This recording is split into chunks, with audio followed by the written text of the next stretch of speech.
Dude, this is craziness. Oh man, I just came back from the third period heart attack. How's overtime going? Ah! I think I know what's your problem. You've been watching too much NHL overtime. Ah, dude, you don't say. I know just what will help your heart rate slow down. Can we turn on the Montreal Canadiens game? Oh, now you can see it working. See, your heart is going down. See, it's all gonna be okay. Oh, dude, there's nothing going on. It's just so boring. You've saved my life. Don't mention it. Now, kids, whenever you want to be bored, turn on your local Habs game. Hello, guys. Welcome back to DSFR game 56. Stars vs. Penguins. And, of course, the Stars win 4-3 in the shootout, just barely scraping by. Now, this was a fun game to watch. One of the highlights games of the season so far, and the Stars really did make it count as the Stars continue to win and win 5 straight. Now the Stars improved to 33-19-4, while the Penguins didn't decrease a little bit to 2-3-22-4, still getting the points and the overtime loss, I guess shootout loss in this instance, but Penguins fall down the Metro while the Stars get another 2 points against Metro teams, just solidifying that the Central Division is better than Metro. Let's just end that conversation right now. Now, just a stat before the game, the Stars were first in goals against average since January 1st in the league. Yeah, you're not hearing that. You're not hearing that wrong. The Stars have the best goals against average in the league since January 1st. It's not a fluke, really. And even when I was seeing that, I'm like, where did that even come from? Because the Stars had a few games here where they allowed a lot of goals, but I was expecting them to do well in goals against average. But first in the league, I didn't expect that. I don't even know if anybody did. Now the start of the game, Jason Dickinson gets a basically wide open room. He cranks it just wide over the net, just a bit high. And while he was positioned in the third center spot, I don't know if he got that throughout the whole game, because that was really the only opportunity that I saw from Dickinson that was actually offensive and actually a good threat there. He just missed the net, though. I think it might have hit the post just a little bit, but it just missed the net. And Dickinson had a couple of opportunities, but other than this, at the start of the first period, he was really non-existent, sadly. Now Johns goes for the hit as the pass comes right back up as Johns is covering his man and, well, kind of leaves his guy open as Sheahan is right by the blue line, comes right into the zone, and then comes in and then just kind of dekes on Lettinen. Lettinen allows a weak goal here, let's be honest, but Sheahan definitely shouldn't have had the room there. Johns makes a bad hit and a bad just decision there to go for the hit. And the Stars are down 1-0 very, very quickly. Lettinen letting in the weak goal there, but the defense has to be blamed at least a little bit for that. Now, there is just a bajillion penalties. Like, the Stars are on a 4-on-3 opportunity for about a minute, and then Klingberg just gives the puck away, and then then Hagelin is right there. And you don't want to give the puck away to Hagelin, who is one of the fastest guys on the Pittsburgh Penguins. He bolts off and then just makes a fantastic set on Lettinen. Lettinen really had no room there, and of course Klingberg gave the puck over, so that's a bad play by them, especially shorthanded. Hagelin gets the puck and scores. So, you'd like to see a better play on that, obviously, and of course shorthanded, there's really no dignity in that, and of course the Stars give a bad goal and find themselves down 2-0 in the first period very quickly. Now, Ben on the shorthanded opportunity just misses high, but then a few minutes later, Sagan gets an absolute beauty of a pass from Ben. It is even strength, but Ben absolutely makes a great pass, basically cross-crease to Sagan, who taps it in. Just has to do not really too much there and just taps it in, and the Stars are going to get a little bit of a claw here, only down 2-1 now. Oh, and by the way, that goal was on while Alexiak was on the ice, rather than that salt on the wound, eh, baby? Now, the first and second period, the teams were just both hating on each other. Loads of scrums, and there wasn't any real fights, or there wasn't really anything major, but there was quite a few big hits, quite a few big just scrums, and of course the teams didn't really like each other too much.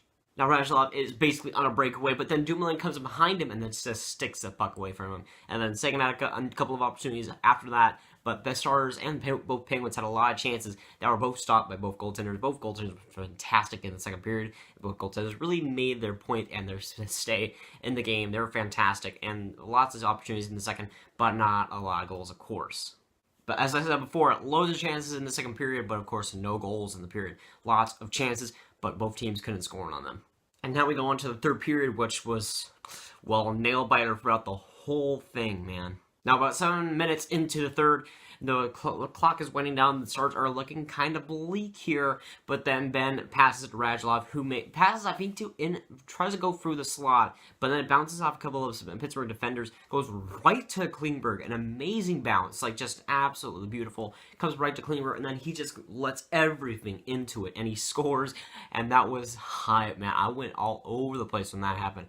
Fantastic goal by Klingberg. He just snipes it on Murray, and just that leaves the game wide open now, because now the team is tied, and of course the game is basically even now. So it was basically the game-winning goal there, but Klingberg just a huge momentum boost for that bounce, and of course that goal there.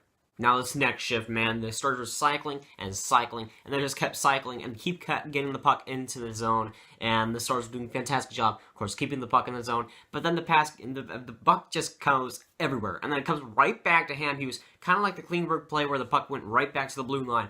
Hamhuis is right there, he puts everything into it, just like the Klingberg goal, and Hamhuis scores, and he gets the lead for the Stars, 3-2, just like that. Now Hagelin, that sneaky little boy, comes in and then almost dangles out Lettinen, but he just gets there with the stick. He's just laying out, praying that Hagelin doesn't actually shoot it, and then Hagelin doesn't get the shot up, and of course Lettinen is there. But man, I don't want to underestimate the stress that was going on before that Klingberg goal and before that Hamhuis goal. The stress was just immenseful, and once I saw that goal, I jumped out of my seat, and I went all over the place, because that goal was I wouldn't say a highlight reel goal, but it was a great goal, and the Stars tied it up, and of course the Hamhuis goal went the same way. I went up, and then I just went all over the place. Amazing goals. Of course the AAC was packed, and of course was all over the place, and was just loud as you could possibly be. Now the Pens are cycling once again, making a great shift, and then Kari just comes out. I don't know who shot it. It was either Dumoulin or Letang. They shoot from the point, and then Lettinen just slides over and completely goes just balls to the wall to the other side. And I wouldn't say makes a save of the year candidate save, but definitely a save of the game. Maybe even a week, maybe even a month for the Stars. Fantastic save by Lettinen. Keeps the game 3-2, and a fantastic save by Lettinen. The Stars would have been boned without that save. He just comes right over to the other side and makes a fantastic save there. Now about a minute left from the period end for the regulation end. The Stars are so close from getting this win and winning 3-2. Instead, of course, there is an empty net. It goes, I think the pass, I think it's from Hagelin, passes right off of Lindell's skate. It goes right to Dumoulin. Sort of kind of like the Hamhuis and Klingberg goal, where the puck just goes right to him. Dumoulin is right there, and then he just blasted an absolutely amazing goal right there, and Dumoulin gets, I think it was first of the year, and fantastic goal right there, and ties it up for the Penguins. The Penguins seem to do that a lot, don't they? Now, of course, you got to talk about the OT. The overtime was, again, stressful as you could possibly be. There was loads of chances for both sides to really get goals, and I'd say the Penguins played better in the period, but the Penguins had lots of chances. Of course, the Stars had lots of chances, but Murray was fantastic in the period. And of course, Lettinen had his back up into the wall, and he played fantastic as well. But we go to the shootout while both goalies did play well too. Now, just a heartbreaker of a goal by Sagan, as Sagan shoots off the pad. It just trickles into there, and Murray is devastated, as he should be, because that was I wouldn't say it was a weak goal, but it was definitely a tough break for the Penguins. But the Stars will take it, as that would be the game-winning, I guess, goal for the shootout, as the Penguins can't do much. I think it was Crosby, Malcolm, Kessel. I agree with that, but Lettinen was fantastic for all of those. But the Stars improved to 5 straight wins, as the Stars won 4-3 in shootout once again to the Penguins. And honestly, this result really did surprise me. I thought going into the third period we were basically done. Now the Stars weren't playing terrible in the second period and in the third period especially, but I thought like 10 minutes into the third, when the Stars didn't get really any offense going, we were pretty much done. But the Stars rallied back and basically used the Penguins' own medicine, coming back into games and using it against them, and the Stars did end up winning. But even though the Penguins did come back, the Stars did eventually get the win. Thank you, Bettman, for the shootout. Now, of course, this is a gigantic win, as the Blues do win today against Colorado Avalanche, who decided to not play against them. And, of course, the Blues are rolling now, which is just a bit terrible, because the Stars were 1 point away from being in that third place central spot, but we can't really have good things, can we? And even coming into this game, I kind of sort of expected the Penguins to win. You know, even if this was at PPG paint arena, which even if it was there, I would have said the Penguins got this wrapped up. But because it was at the AAC, I had a little bit of a glimmer of hope there. But the Penguins, I thought were going to win. They were the hotter team, even though the Stars have won 4 straight going into the game. But the Penguins were fantastic, and basically every single thing asset on the ice. Even in this game, they were pretty much that, but the Stars were able to get the clutch goals and to keep them close for the third period where they did end up coming back. Now, it's still hard to believe with all this winning and all this joy that we're still in a wildcard spot. It's just proven how good the Central Division is. If people have any doubts about the Central Division, the Stars have won 5 straight and are still in a wildcard spot. Thank goodness, St. Louis, man. I don't know what to do with you. Sarcastically, of course. Now, might as well talk about the substitutions from this game. Honka and I think it was Hansel were out. Hansel did play last game at the end of the game, but apparently he was decided to not play this game, as Honka was also out of this game with I think it was being checked for concussions. I don't know if there's any news on that really, but he definitely didn't play in this game. I know that for sure. So I'm not too worried, but I'm starting to get a little bit worried. It's a weird thing. But Dickinson and Hetherington were in the game. I'd say that Hetherington was more of a presence there. I saw Dickinson in a couple of opportunities, but other than that, I really didn't see him all there too much. He probably was good in the defensive end, but I didn't see him too much in the offensive end. And Hetherington, of course, a defenseman, you're not going to see him too much. So not too much to say out of those two guys that were subbed in that did get the chance. Dickinson did get a pretty good chance here, did get pretty good minutes, but he really didn't seize that opportunity, unfortunately. But that's going to be it for today, guys. Guys, enjoy. Make sure to like. Guys, really enjoy. Make subscribe. I'll leave a like if you haven't. Ring that bell if you haven't, of course. And I'll see you guys later. Goodbye.